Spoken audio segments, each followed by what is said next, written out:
Thank the Lord for Kyrie Irving. He is single-handedly keeping the NBA relevant right now.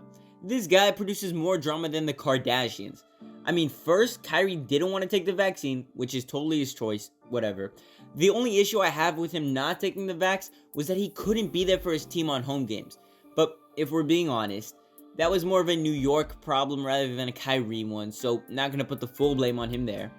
And if you thought the Kyrie drama stopped there, then oh, you are so very wrong.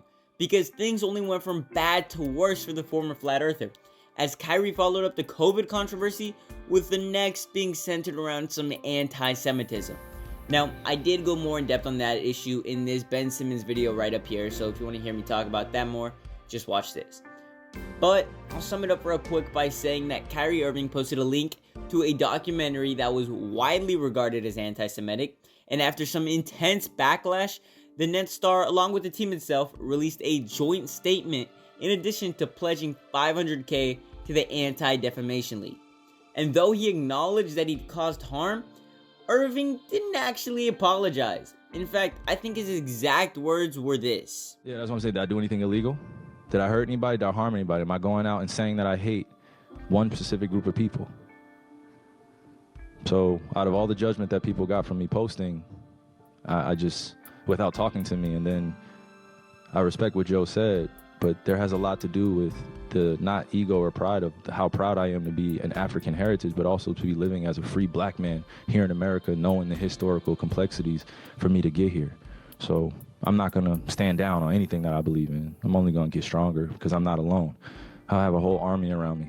Anyway, I bring this up because on the basketball side of things, what this controversy did for Kyrie was keep him out for 8 games.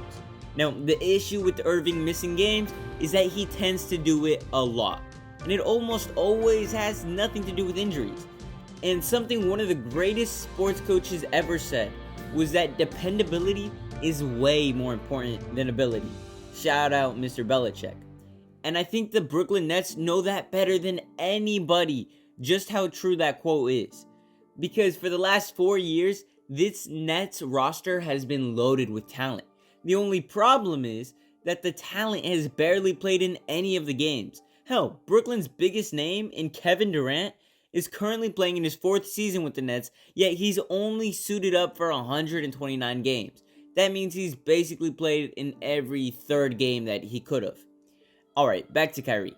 So if you haven't guessed by now, one of the reasons I have Kyrie being a pain for the Mavs is because of all the drama he brings along. But it's not just the off-the-court issues that I'm worried about for Uncle Drew.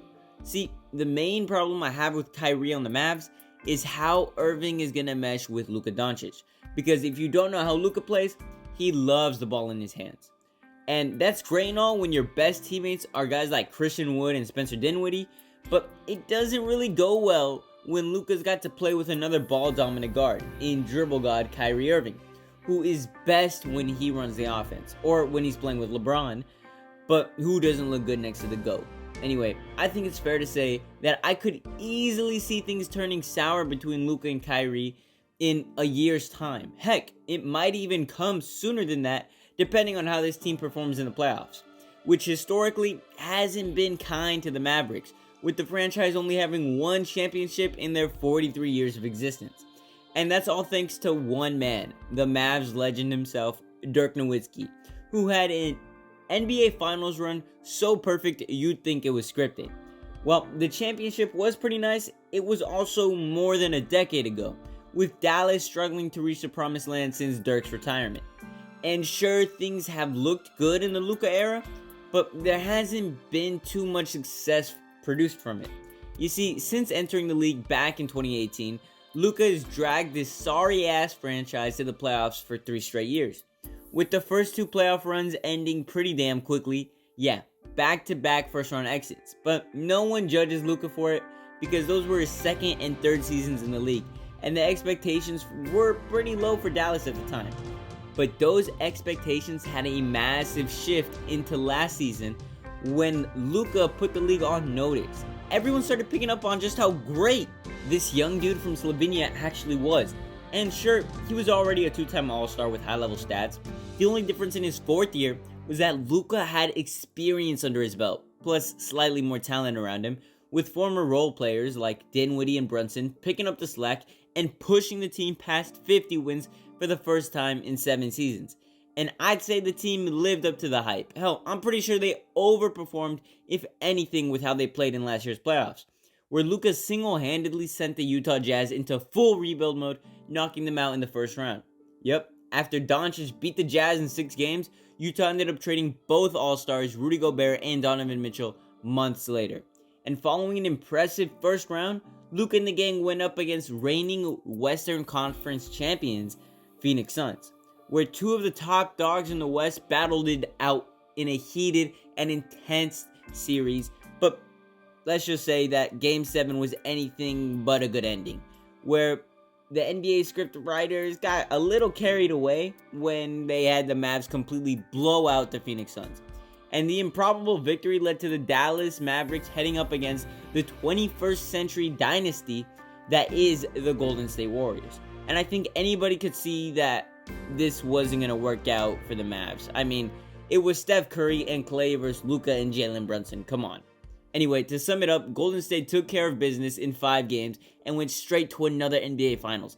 And I say all of that to say, if Luka still doesn't find the finals, even with Kyrie, then the hate is going to be pretty damn brutal. And the offense flowing isn't the only thing I'm worried about on the court. Another one of my big concerns for this new look Mavs team is how in the world is this team going to play a lick of defense with guys like Kyrie, Luka, and Christian Wood in the starting lineup. And for every point that Luka or Kyrie manages to score, they're probably going to give up just as much on the other end. Now, it's seeming like the Mavericks' future is dependent on one man and how fast he'll be able to adapt to his new team. Because if Kyrie can't figure out how to play nice with Luka and the boys in Dallas, then the Mavs' dicey decision will be all for naught. Alright, that's all I wanted to say about that trade, and my final thoughts, they're all there. Now, I did want to mention how Kyrie's trade has a massive impact on KD.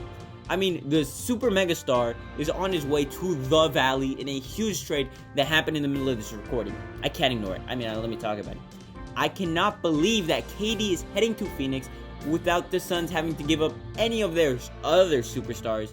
And no offense to the guys getting moved, but come on, Mikal, Cam Johnson, Crowder are nowhere near KD's level. Alright, I'll talk about it more in my next video. So, see y'all there. Deuces.